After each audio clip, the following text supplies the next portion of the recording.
बिस्मिल्लाहिर्रहमानिर्रहीम। अस्सलाम वालेकुम वरहमतुल्लाहि वबरकातुह। बनी इसराइल की एक बदकार औरत। एक औरत बनी इसराइल में रहती थी जो बहुत बदकार थी।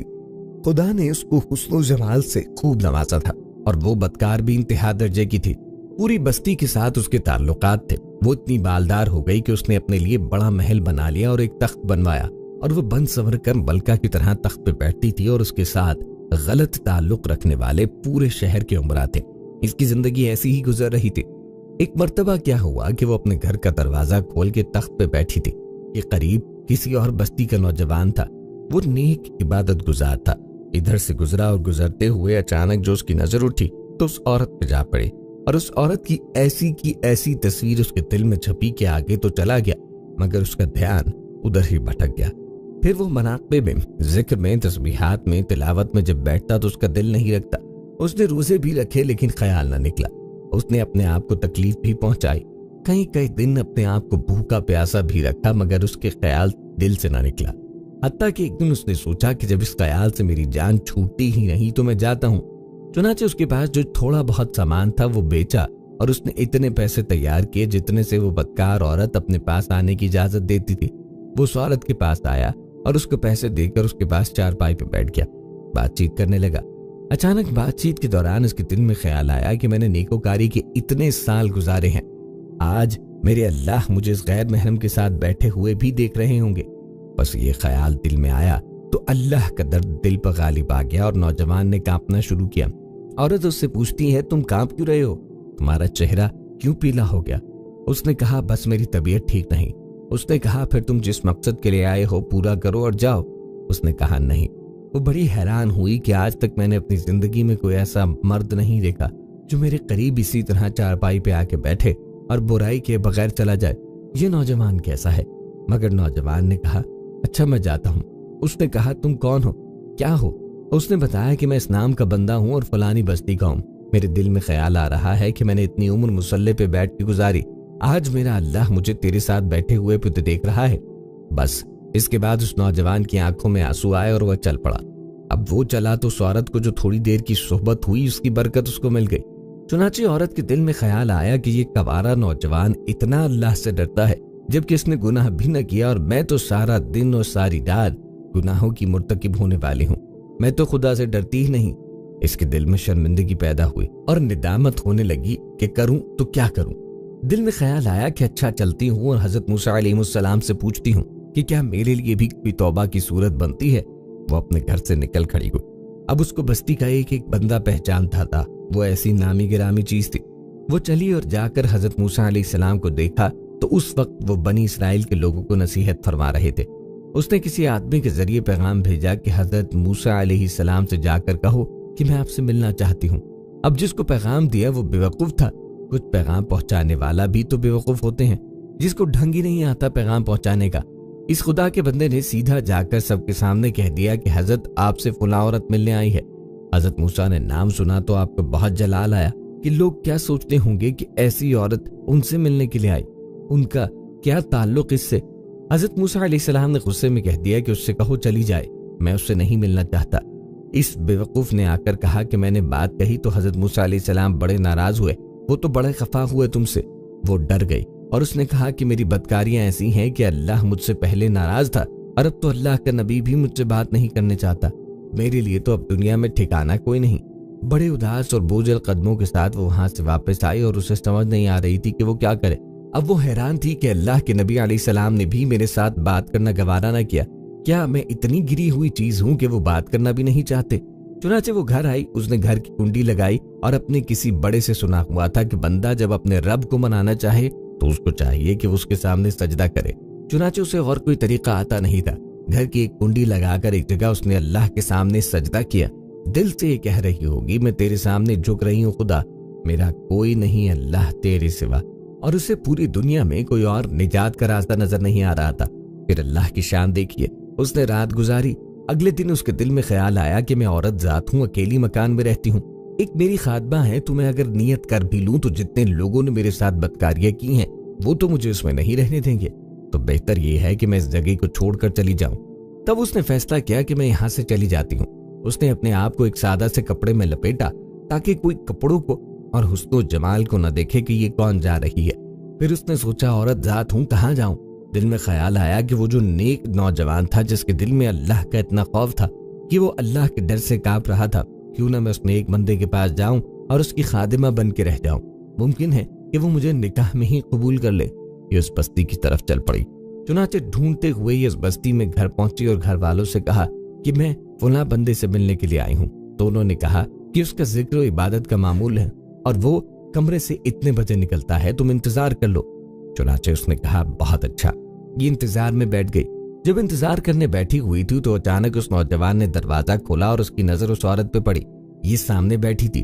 जब नौजवान ने औरत का चेहरा देखा तो उसको अपना वक्त याद आया कि वो कौन सा वक्त था। मैं अपने मुसल्ले को छोड़कर बिलाखिर उसकी चारपाई पे जा बैठा था तो उस नौजवान के दिल पर खौफ तारी हो गया कि कहीं ये मेरा ईमान खराब करने तो यहाँ नहीं आ गई। मैंने तो इतनी मुश्किल से इसका तस्वुर जहन से निकाला था। तो नौजवान पर इतना खौफ तारी हुआ कि वो वहीं पे गिरा और उसकी जान ही चली गई। अब उसकी वफात पर घर वाले भी रंजीदा और औरत को बड़ा ही गम था। खैर 3 दिन के बाद उस औरत ने उस घर वालों को बताया कि मैं तो इस नीयत से आई थी। तो उन्होंने कहा अब तो वो इस दुनिया से चला गया। इसका एक भाई है, अगर तुम मुनासिब समझो तो हम उससे पूछ लेते हैं, वो तुम्हारे साथ निकाह कर ले तो तुम उसके साथ निकाह करो। उसने कहा ठीक है। जब भाई से पता किया तो उसने कहा ठीक है कि अगर ये पहली ऐसी औरत रही और अब तौबा की नीयत कर चुकी है तो मैं इसको निकाह में कबूल कर लूंगा। चुनाचे इस औरत का उसके भाई के साथ निकाह हुआ और इस औरत को अल्लाह ने 7 बेटे अता फरमाए और वो 7 बेटे बनी इसराइल के औलिया में से गुजरे। ऐसी बदकार औरत भी अगर तौबा करती है तो अल्लाह ताला उसे 7 वलियों की मां बना देते हैं। वो मौला इतना करीम है। बनी इसराइल का मालदार शख्स। बनी इसराइल में एक शख्स बहुत मालदार और तवंगर था जिसका नाम आमील बताया जाता है। इसकी कोई नरीला औलाद न थी, सिर्फ एक लड़की थी और एक भतीजा। भतीजे ने देखा कि जब के बूढ़ा तो मरता ही नहीं तो उसने विरासत के लालच में सोचा कि मैं इसे क्यों ना मार डालूं और इसकी लड़की से निकाह भी करूं और कत्ल की तोहमत दूसरों पर रखकर दियत भी वसूल करूं और मकतूल के माल का मालिक भी बन जाऊं। इस शैतानी ख्याल में वो पुख्ता हो गया और एक दिन मौका पाकर अपने चचा को कत्ल कर डाला। बनी इसराइल के अच्छे लोग इन 2 कौमों के झगड़ों बखेड़ों से तंग आकर यकसू होकर इनसे अलग अलग शहर में रहने लगे और शाम को अपने किले का फाटक बंद कर दिया करते। इस भतीजे ने अपने चचा की लाश को ले जाकर उस किले के फाटक के सामने डाल दिया और यहाँ आकर अपने चचा को ढूंढने लगा। फिर दुहाई मचाई कि मेरे चचा को किसी ने मार डाला। आखिरकार इन किले वालों पर तोहमत लगाकर उनसे दियत का रुपया तलब करने लगा। उन्होंने इस कत्ल से और इसके इल्म से बिल्कुल इनकार किया, लेकिन ये अड़ गया, यहाँ तक कि अपने साथियों को लेकर उनसे लड़ाई करने पर तुल गया। ये लोग आजिज आकर हजरत मूसा अलैहिस्सलाम के पास आए और वाक़या अर्ज किया कि या नबी अल्लाह, ये शख्स खामखा हम पर कत्ल की तोहमत लगा रहा है, हालांकि हम बरी जिम्मा है। हजरत मूसा अलैहिस्सलाम ने अल्लाह से दुआ की। वहां से वही नाजिल हुई और कहा इनसे एक गाय ज़िबा करें। उन्होंने कहा अल्लाह के नबी, कहाँ कातिल की तहकीक और कहाँ आप गाय के ज़िबा का हुक्म दे रहे हैं? क्या आप हमसे मजाक करते हैं? मूसा अलैहिस्सलाम ने फरमाया आऊज़ु बिल्लाह, अल्लाह के अहकामात में मजाक जाहिलों का काम है। अल्लाह अज़्ज़ा वजल का हुक्म यही है। अब अगर ये लोग जाकर किसी गाय को ज़िबा कर देते तो काफी था, लेकिन उन्होंने सवालात का दरवाजा खोल दिया और कहा वो गाय कैसी होनी चाहिए। इस पर हुक्म हुआ कि वो न बहुत बूढ़ी है न ही कम है, जवान उम्र की है। उन्होंने कहा हजरात ऐसी गाय तो बहुत है, ये भी बयान फरमाए कि उसका रंग क्या है। वही उतरी कि उसका रंग बिल्कुल साफ जर्दी माइल बाहर देखने वालों की आंखों में उतरती जाती है। फिर कहने लगे हजरत ऐसी भी बहुत सी गायें हैं, कोई और मुमताज वस्फ बयान फरमाए। वही नाजिल हुई कि वो कभी हल में नहीं जोती गई, खेतों को पानी नहीं पिलाया, हर ऐब से पाक है, यक रंगी है, कोई दाग धब्बा नहीं। जूं जूं वो सवालात बढ़ाते गए हुक्म में सख्ती होती गई। अब ऐसी गाय ढूंढने को निकले तो वो सिर्फ एक लड़के के पास मिली। ये बच्चा अपने बाप बाप का निहायत फरमाबरदार था। एक मर्तबा जबकि इसका बाप सोया हुआ था और नकदी वाली पेटी की कुंजी उसके सरहाने थी, एक सौदागर एक कीमती हीरा बेचता हुआ आया और कहने लगा मैं इसे बेचना चाहता हूँ। लड़के ने कहा मैं खरीदूंगा। कीमत 70,000 तय हुई। लड़के ने कहा जरा ठहरे, जब मेरे वालिद जागेंगे तो मैं उनसे कुंजी लेकर आपको कीमत अदा करूंगा। उसने कहा अभी दे दो तो 10,000 कम कर देता हूँ। उसने कहा नहीं, मैं अपने वालिद को नहीं जगाऊंगा, तुम अगर ठहर जाओ तो मैं 70 के बजाय 80 दूंगा। यूं ही इधर से कमी और उधर से ज्यादती होना शुरू होती है, यहाँ तक कि ताजिर 30,000 कीमत तक आ देता है कि अब तुम अगर जगाकर मुझे रुपया दे दो तो मैं 30,000 में देता हूँ। लड़का कहता है कि अगर तुम ठहर जाओ और मेरे वालिद जाग जाएं तो मैं तुम्हें 1 लाख दूंगा। आखिर वो नाराज होकर अपना हीरा वापस लेके चला गया। बाप की इस बुजुर्गी के एहसास और उनके आराम पहुंचाने की कोशिश करने और उनका अदब व एहतराम करने से परवरदिगार इस लड़के से खुश होता है और उसे ये गाय अता फरमाता है। जबकि तफसीर खाजिन में मजीद लिखा है, इस लड़के के बाप बनी इसराइल का एक बहुत ही नेक और साले बुजुर्ग था और उनका एक ही बच्चा था जो नाबालिग था और उसके पास फकत एक गाय की बच्चियां थी। इन बुजुर्ग ने अपनी वफात के करीब इस बच्चिया को जंगल में ले जाकर एक झाड़ी के पास ये कह के छोड़ दिया, या अल्लाह, मैं इस बच्चिया को उस वक्त तक तेरी अमानत में देता हूँ कि मेरा बच्चा बालिग हो जाए। इसके बाद उन बुजुर्ग की वफात हुई। ये बच्चिया चंद दिनों में बड़ी होकर दरमियानी उम्र की हुई और बच्चा जवान होकर अपनी माँ का बहुत ही फरमाबरदार और इंतहाई नेकोकार हुआ। इसने अपनी रात को 3 हिस्सों में तकसीम कर रखा था। एक हिस्से में सोता और एक में इबादत करता। एक हिस्से में अपनी माँ की खिदमत करता और रोजाना सुबह को जंगल से लकड़ियां काट कर लाता और उनको फरोख्त करके 1/3 रकम सदका कर देता और 1/3 अपनी जात पे खर्च करता और 1/3 रकम अपनी वालदा को देता। एक दिन उसकी वालदा ने कहा, ए नूर नजर, तेरे बाप ने तेरे लिए फलां जंगल में खुदा के नाम की एक बछड़ी छोड़ी थी, वो अब जवान हो गई होगी। अल्लाह से दुआ कर वो तुझे अता फरमाए और उसे जंगल से ले आ। लड़का जंगल में गया और गाय को जंगल में देखा। वालदा की बताई हुई अलामतें उसमें पाई और उसको अल्लाह की कसम दे के बुलाया तो वो हाजिर हो गई। वो जवान इस गाय को वालदा की खिदमत में लाया। वालदा ने बाजार में ले जाकर 3 दिनार पे फरोख्त करने का हुक्म दिया और ये शर्त की कि सौदा होने पर फिर उसकी इजाजत हासिल की जाए। इस जमाने में गाय की कीमत इन अतराफ में 3 दिनार ही थी। नौजवान जब उस गाय को बाजार में लाया तो एक फरिश्ता खरीदार की सूरत में आया और उसने गाय की कीमत 6 दिनार लगाई, मगर ये शर्त रखी कि नौजवान अपनी वालदा से इजाजत न लेगा। नौजवान ने ये मंजूर न किया और वालदा से तमाम किस्सा कहा। इसकी वालदा ने 6 दिनार कीमत मंजूर करने की तो इजाजत दी, मगर बेचने में फिर दोबारा अपनी मर्जी दरियाफ्त करने की शर्त लगा दी। नौजवान फिर बाजार में आया। इस मर्तबा फरिश्ते ने 12 दिनार कीमत लगाई और कहा कि वालदा की इजाजत पे मौकूफ न रखो। नौजवान ने न माना और वालदा को इत्तला दी। वो साहिब फरासत औरत समझ गई कि ये खरीदार नहीं कोई फरिश्ता है जो आजमाइश के लिए आता है। बेटे से कहा कि अब की मर्तबा उस खरीदार से ये कहना कि आप हमें इस गाय की फरोख्त करने का हुक्म देते हैं या नहीं। लड़के ने कहा तो फरिश्ते ने जवाब दिया कि अभी इसको रोके रहो। जब बनी इसराइल खरीदने आए तो उसकी कीमत ये मुकर्रर करना कि इसकी खाल में सोना भर दिया जाए। नौजवान गाय को घर लाया और बनी इसराइल जुस्तुजू करते हुए उसके मकान पे पहुंचे तो वही कीमत तय की और हजरत मूसा अलैहिस्सलाम की जमानत पर वो गाय बनी इसराइल के सुपुर्द की। बनी इसराइल के 3 शख्स। बनी इसराइल में 3 शख्स थे, एक कोढ़ी, एक नाबीना और गंजा। अल्लाह तबारक तआला ने इन तीनों बंदों का इम्तिहान लेना चाहा। चुनाचे अल्लाह तबारक तआला ने उनके पास एक फरिश्ता भेजा। फरिश्ता पहले कोढ़ी के पास आया और उससे पूछा कि तुम्हें सबसे ज्यादा क्या चीज पसंद है। उस कोढ़ी ने जवाब दिया कि अच्छा रंग और अच्छी जिल्द, क्योंकि कोढ़ी होने की वजह से वो लोग मुझसे नफरत करते हैं। फरिश्ते ने उस पर अपना हाथ फेरा तो अल्लाह के हुक्म से उसकी बीमारी जाती रही और उसका रंग भी खूबसूरत हो गया और जिल्द भी अच्छी हो गई। फरिश्ते ने पूछा, किस तरह का माल तुम ज्यादा पसंद करते हो? उसने कहा कि ऊंट। चुनाचे उसे हामिला ऊंटनी अता की गई और कहा गया कि अल्लाह ताला तुम्हें इसमें बरकत देगा। फिर फरिश्ता गंजे के पास गया और उससे पूछा कि तुम्हें क्या चीज पसंद है? उसने कहा कि उम्दा बाल, ताकि मेरा मौजूद ऐब खत्म हो जाए, क्योंकि लोग इसकी वजह से मुझे पसंद नहीं करते हैं। फरिश्ते ने उसके सर पे हाथ फेरा और उसका ऐब अल्लाह के हुक्म से जाता रहा और उसके बजाय उम्दा बाल आ गए। फरिश्ते ने पूछा कि किस तरह का माल तुम पसंद करोगे? उसने कहा कि गाय। फरिश्ते ने उसे हामिला गाय दे दी और कहा कि अल्लाह तुम्हें इसमें बरकत देगा। फिर फरिश्ता तीसरे शख्स अंधे के पास गया और कहा, तुम्हें क्या चीज पसंद है? अंधे शख्स ने कहा, अल्लाह ताला मुझे बसारत दे दे ताकि मैं लोगों को देख सकूं। फरिश्ते ने हाथ फेरा और अल्लाह ताला ने उसकी बेनाई वापस कर दी। फरिश्ते ने पूछा कि किस तरह का माल तुम पसंद करोगे? उसने कहा कि बकरियां। फरिश्ते ने उसे हामला बकरी दे दी। तीनों जानवरों के बच्चे पैदा हुए और कुछ अरसे में इतनी बरकत हुई कि कोढ़ी के ऊंटों से उसकी वादी भर गई, गंजे के गाय बैल से उसकी वादी भर गई और अंधे की बकरियों से उसकी वादी भर गई। दोबारा फरिश्ता अपनी उसी शक्ल सूरत में कोढ़ी के यहाँ गया और कहा कि एक निहायत मिस्कीन आदमी हूँ, सफर का सामान असबाब खत्म हो गया और अल्लाह के सिवा किसी और से मकसद बराबरी की तवक्को नहीं, लेकिन मैं तुमसे इसी जात का वास्ता देकर जिसने तुम्हें अच्छा रंग, जिल्द और माल अता किया, एक ऊंट का सवाल करता हूँ जिससे सफरी जरूरियात पूरी कर सकूं। اس نے فرشتے سے کہا کہ حقوق اور بہت سے ہیں، تمہارے لیے گنجائش نہیں۔ فرشتے نے کہا کہ غالباً میں تمہیں پہچانتا ہوں، کیا تمہیں کوڑ کی بیماری نہ تھی جس کی وجہ سے لوگ تم سے نفرت کیا کرتے تھے؟ ایک فقیر کی دعا اور کوشش سے تمہیں اللہ نے چیزیں عطا کی۔ اس نے کہا یہ ساری دولت تو نسل در نسل چلی آ رہی ہے۔ فرشتے نے کہا کہ اگر تم جھوٹے ہو تو اللہ تم کو اپنی پہلی حالت پہ لوٹا دے۔ پھر فرشتہ اپنی اسی شکل صورت میں گنجے کے پاس گیا اور اس سے بھی وہی درخواست کی۔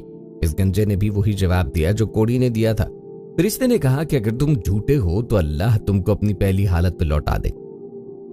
اس کے بعد فرشتہ اپنی اسی شکل و صورت میں اندھے کے پاس گیا اور کہا میں ایک نہایت مسکین آدمی ہوں، سفر کے تمام اسباب و وسائل ختم ہو چکے ہیں اور اللہ کے سوا کسی اور سے مقصد برابری کی توقع نہیں، لیکن میں تم سے اسی ذات کا واسطہ دے کر جس نے تمہیں بینائی دی ایک بکری مانگتا ہوں جس سے اپنے سفر کی ضروریات پوری کر سکوں۔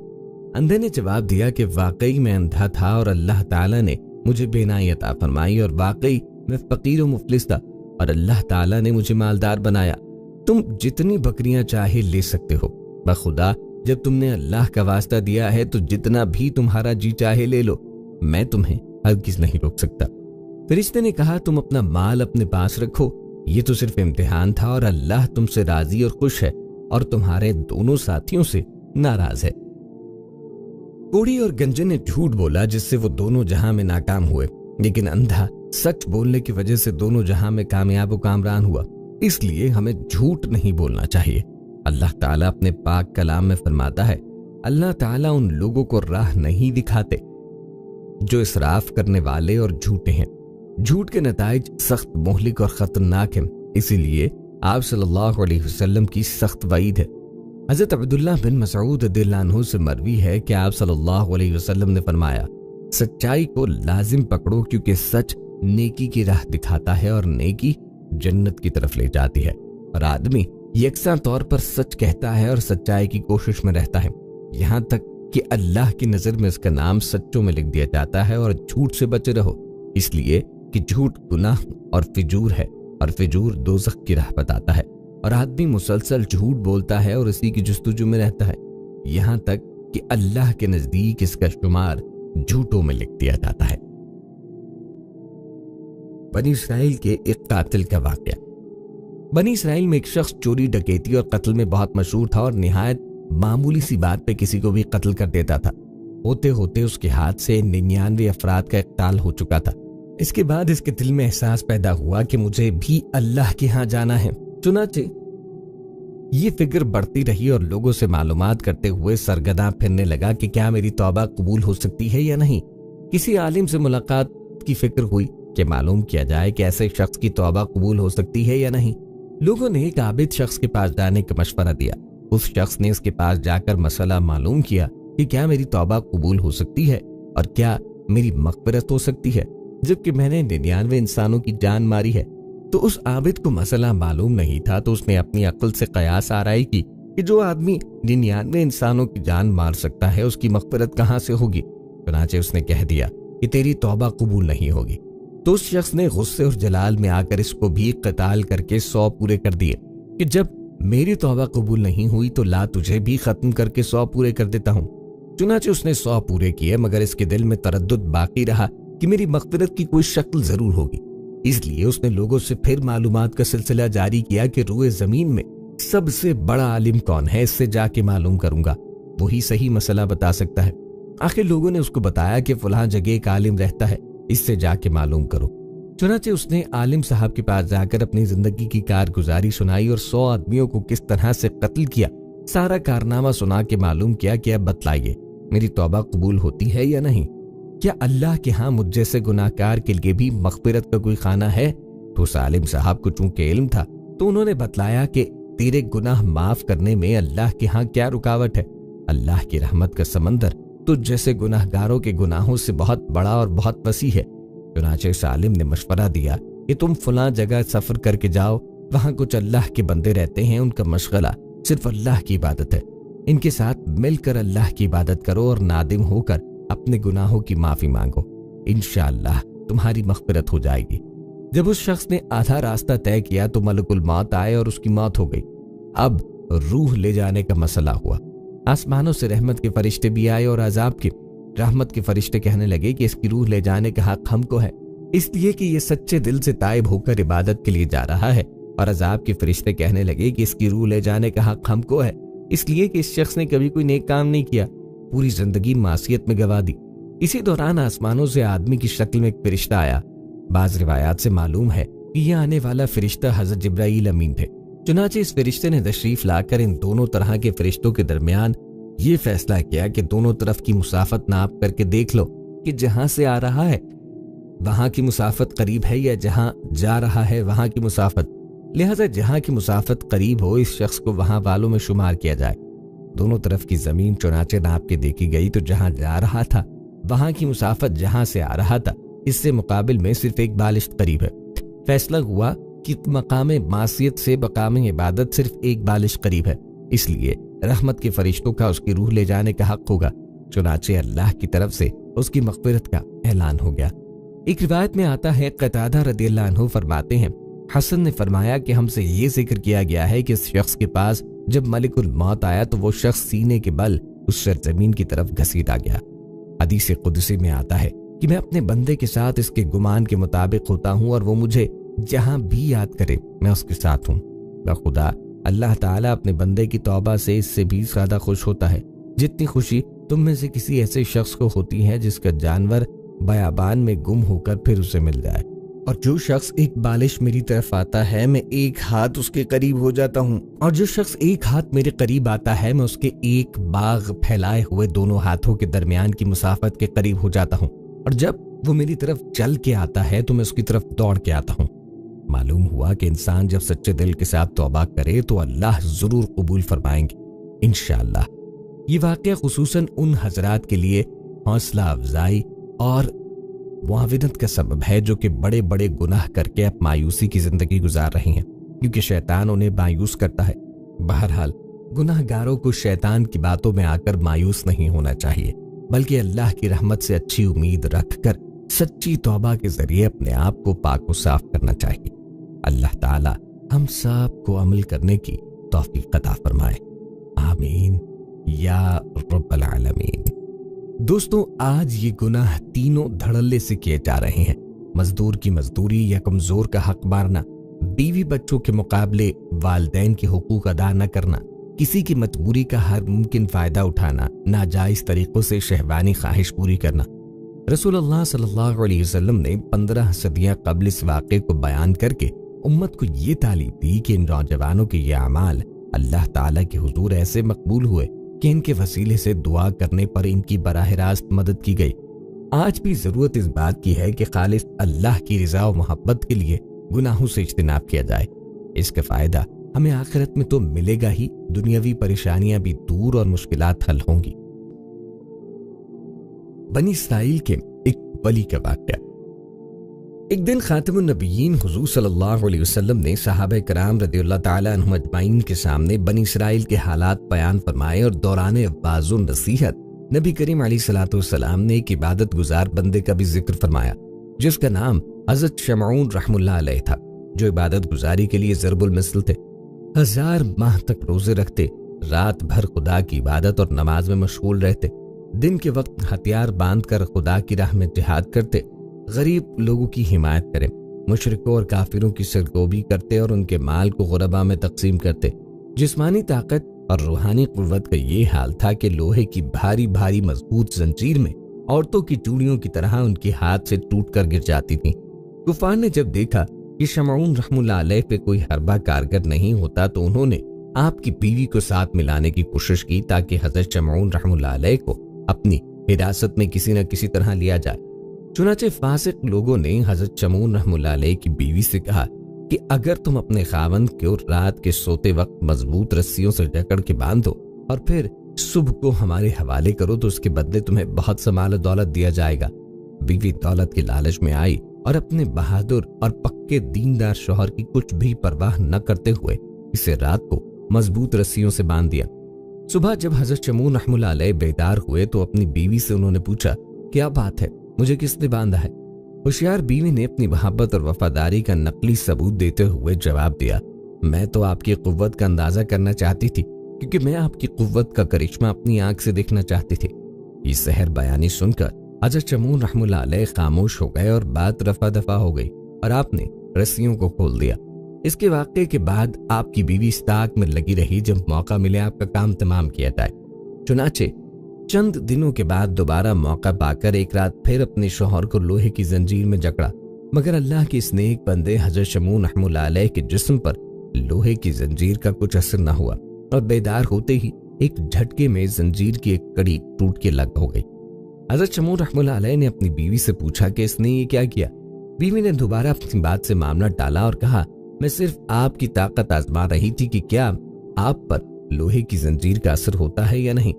حضرت شمون رحمہ اللہ علیہ نے جواب میں راز ظاہر کیا اور کہا، میں ولی ہوں اور دنیا کی کوئی چیز مجھ پر اثر نہیں کر سکتی مگر میرے سر کے بال۔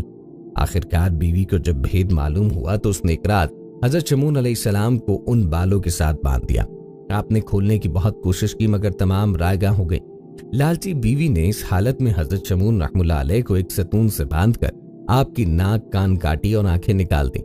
اللہ تبارک و تعالی کے اس ولی کی بے عزتی پر غضب الہی نے ان لوگوں کو زمین میں دھسا دیا اور دھوکہ دینے والی بیوی پر قہر کی بجلی گری اور وہ خاک ہو گئی۔ صحابہ کرام رضوان اللہ علیہم اجمعین نے حضرت شمون رحمہ اللہ علیہ کی تکالیف، آپ کی بندگی اور 1000 ماہ تک جہاد فی سبیل اللہ کا حال سن کر نبی کریم علیہ الصلوۃ والسلام کی خدمت میں عرض کیا، یا رسول اللہ، ہم تو کسی بھی طرح حضرت شمون رحمہ اللہ علیہ کی عبادت و ریاضت کا ثواب اور اجر حاصل نہیں کر سکتے کیونکہ ہماری عمریں تو اتنی لمبی نہیں ہیں۔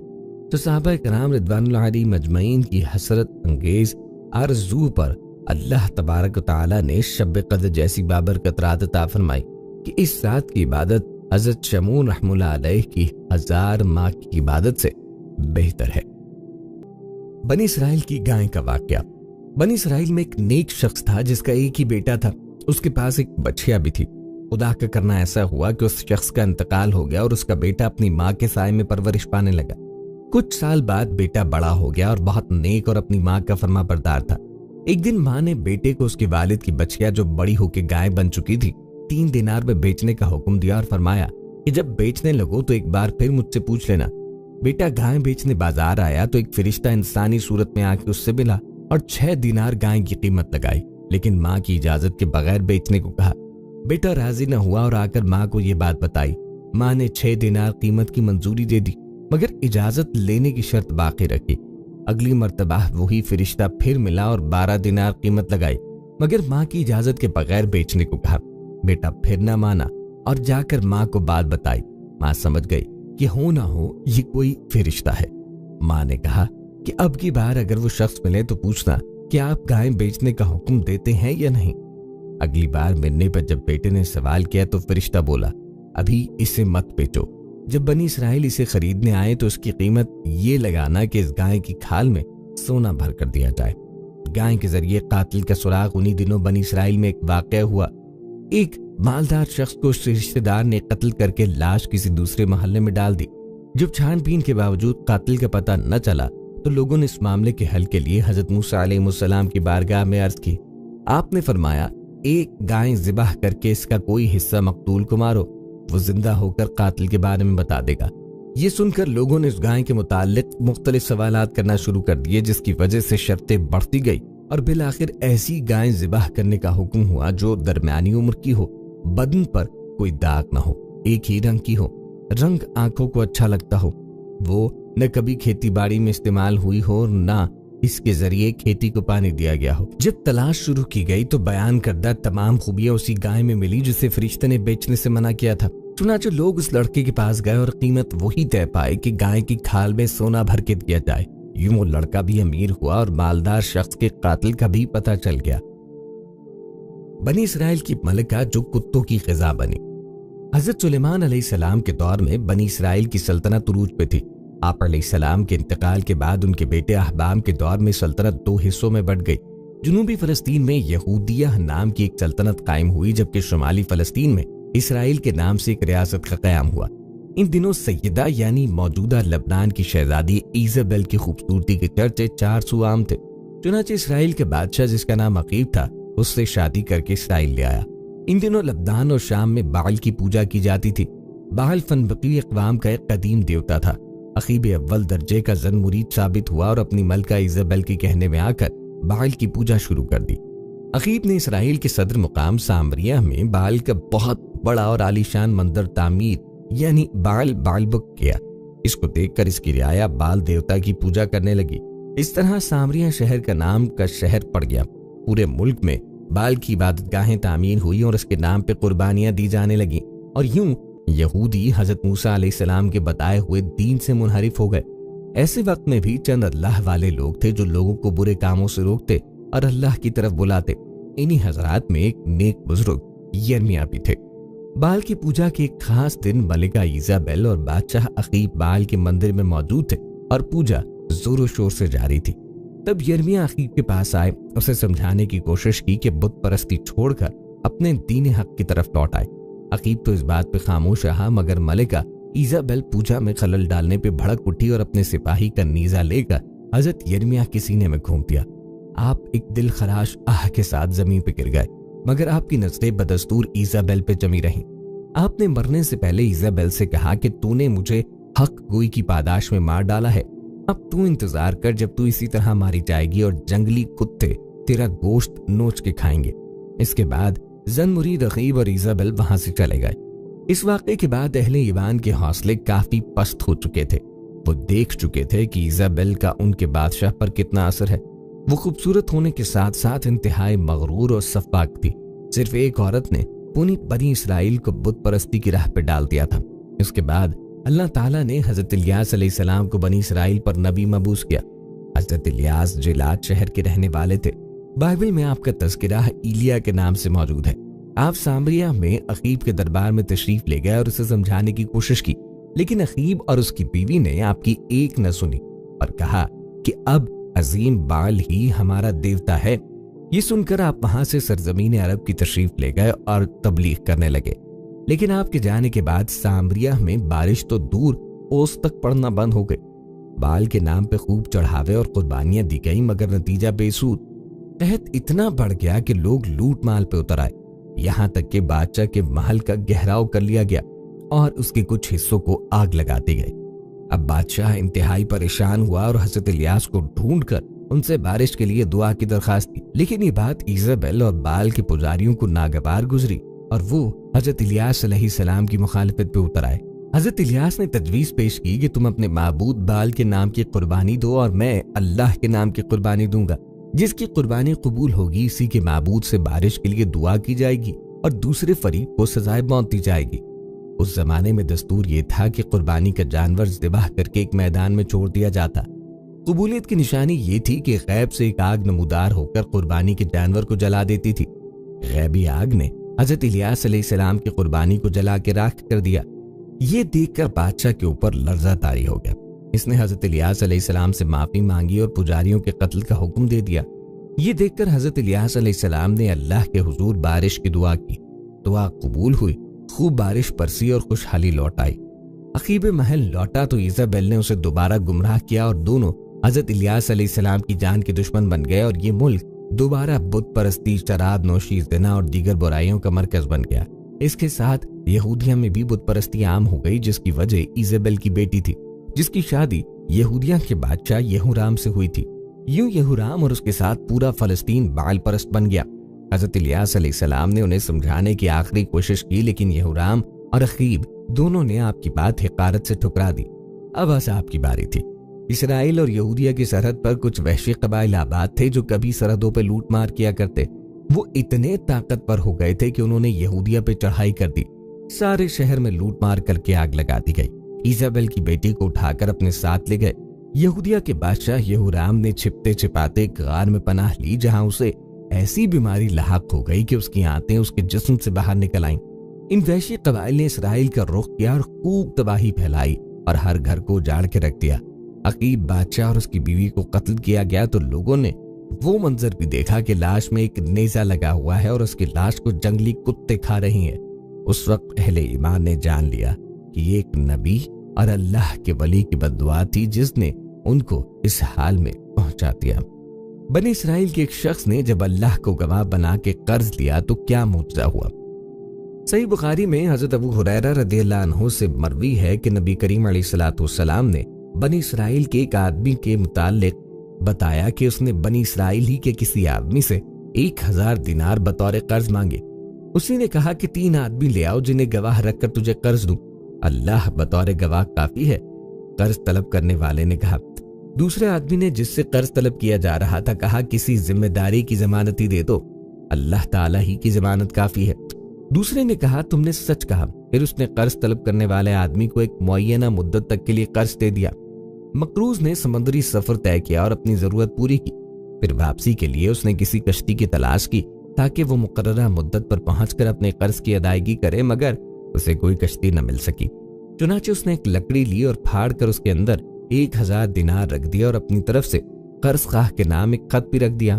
फिर लकड़ी का शगाफ बंद करके ठीक किया और समंदर के पास खड़ा होकर गोया हुआ, ए अल्लाह, तू खूब जानता है कि मैंने फलां शख्स से 1000 दिनार बतौर कर्ज लिए। इसने मुझसे किसी जिम्मेदार की किफालत का सवाल किया तो मैंने कहा अल्लाह की किफालत काफी है। चुनाचे वो तुझ पे राजी हो गया। मैंने बड़ी कोशिश की कि कोई कश्ती मिल जाए ताकि मैं कर्ज खाह की अमानत उसे भेज दूं, मगर मुझे कश्ती न मिल सकी। अब मैं इसको तेरी अमानत में देता हूं, तू उसे इसके साहिब तक पहुंचा दे। ये कहकर मकरूज ने वो लकड़ी लेकर समंदर में डाली और वापस हो गया। इसके बाद भी वो किसी कश्ती की तलाश में रहा ताकि अपने शहर को रवाना हो सके। कर्ज की मुअय्यना मुद्दत के बाद कर्ज खाह समंदर की तरफ देखने के लिए निकला कि शायद कोई कश्ती आए जिसमें इसका माल भी हो। ये कहा कि उसकी निगाह मकरूज की भेजी हुई लकड़ी पे पड़ी जिसके अंदर माल रखा था। इसने वो लकड़ी उठाई ताकि घर जलाने के काम आ सके। घर ले जाकर जब उसने लकड़ी को फाड़ा तो उसके अंदर 1000 दिनार और एक खत था। कुछ दिन के बाद वो मकरूज भी कर्ज खाह के पास 1000 दिनार लेके हाजिर हो गया। मकरूज ने कर्ज खाह से कहा अल्लाह की कसम मैं मुसलसल कश्ती की तलाश में था ताकि तुम्हारा माल लाकर तुम्हें वापस करूं, मगर मुझे बर वक्त कोई कश्ती न मिल सकी, इसलिए मैं मुकर्ररा वक्त पे हाजिर न हो सका। कर्ज खाह ने पूछा क्या तुमने कोई चीज मेरे पास भेजी थी? मकरूज ने कहा मैं तुझे बता रहा हूं कि मुझे इससे पहले कोई कश्ती न मिल सकी थी। कर्ज खाह ने कहा अल्लाह ने लकड़ी के अंदर तुम्हारी भेजी हुई अमानत मुझ तक पहुंचा दी है। ये अपने 1000 दिनार लेकर सही सलामत बखुशी वापस चले जाओ। बनी इसराइल के एक आबिद का वाकया। बनी इसराइल में एक आबिद रहा करता था कि इस जमाने में कोई आबिद उसके जैसा न था। उस वक्त में 3 भाई थे और उनकी एक बहन थी जो अभी तक कंवारी थी। इनके सिवा उनकी और कोई बहन न थी। इत्तेफाकन इन तीनों भाइयों को कहीं लड़ाई पे जाना पड़ गया। इनको कोई ऐसा शख्स नजर न आया जिसके पास अपनी बहन को छोड़ जाएं और उस पर भरोसा करें। लिहाजा सब ने इस राय पर इत्तेफाक किया कि इसको आबिद के सुपुर्द कर दें। वो आबिद इनके ख्याल के मुवाफिक तमाम बनी इसराइलियों में नेक और परहेजगार था। चुनाचे उसके पास आए और अपनी बहन को हवाला करने की दरखास्त की कि जब तक हम लड़ाई से वापस आए हमारी बहन आपके साया शफकत में रहेगी। आबिद ने ऐसा करने से इनकार कर दिया और उनसे उनकी बहन से खुदा की पनाह मांगी। वो ना माने और इसरार करते रहे कि उनकी बहन को अपनी निगरानी में रखना मंजूर कर लें। हत्ता कि आबिद ने उनकी दरखास्त को मंजूर कर लिया और कहा कि अपनी बहन को मेरे इबादत खाने के सामने किसी घर में छोड़ जाओ। उन्होंने एक मकान में उसको ला उतारा और चले गए। वो लड़की आबिद के करीब एक मुद्दत तक रही। आबिद उसके लिए खाना लेकर आता और अपने इबादत खाने के दरवाजे पर रख के दरवाजा बंद कर लेता और वापस अंदर चला जाता और लड़की को आवाज देता और वो अपने घर से आकर खाना ले जाती थी। फिर रावी ने बयान किया कि फिर शैतान ने आबिद को बहकाना शुरू किया। इब्तिदन उसको खैर की तरगीब देता रहा और लड़की का दिन में इबादत खाने तक आना उस पर गिरा जाहिर करता रहा कि कहीं ऐसा ना हो कि ये लड़की दिन में खाना लेने के लिए घर से निकले और कोई शख्स उसको देख न ले। इसलिए बेहतर ये है कि इसका खाना लेकर इसके दरवाजे पे रखाया कर, इस पे अजर अजीम होगा। गर्ज ये कि आबिद खाना लेकर उसके घर जाने लगा। फिर कुछ मुद्दत बाद शैतान उसके पास आया और उसको तरगीब दी और इस बात पर उसे उभारा कि अगर तू उस लड़की से बातचीत किया करे तो तेरे कलाम से मानूस होगी, क्योंकि उसको तन्हाई से सख्त वहशत होती है। शैतान ने इसका पीछा न छोड़ा, हत्ता कि वो आबिद उस लड़की से बातचीत करने लगा। अपने इबादत खाने से उतर कर उसके पास आने लगा। फिर शैतान उसके पास आया और उससे कहा कि तू अपने इबादत खाने के दरवाजे पर और वो अपने घर के दरवाजे पर बैठे और दोनों बाहम गुफ्तगू करो ताकि उसको खुशी महसूस हो। आखिरकार शैतान ने उसको इबादत खाने के दरवाजे पे ला बिठाया। लड़की भी घर से दरवाजे पे आई। इसी तरह एक जमाने तक ये हाल रहा। शैतान ने आबिद को फिर कार खैर की रगबत दी और कहा बेहतर है कि खुद लड़की के करीब जाके बैठे और हम कलामी करे, इसमें ज्यादा दिलदारी है। आबिद ने ऐसा ही किया। शैतान ने फिर तहसील सवाब की रगबत दी और कहा कि अगर लड़की के दरवाजे से करीब हो जाए तो बेहतर है, ताकि इसको दरवाजे तक आने की भी तकलीफ ना उठानी पड़े। आबिद ने यही किया कि अपने इबादत खाने से लड़की के दरवाजे पे आके बैठता था और बातें करता था। एक अरसे तक यही कैफियत रही।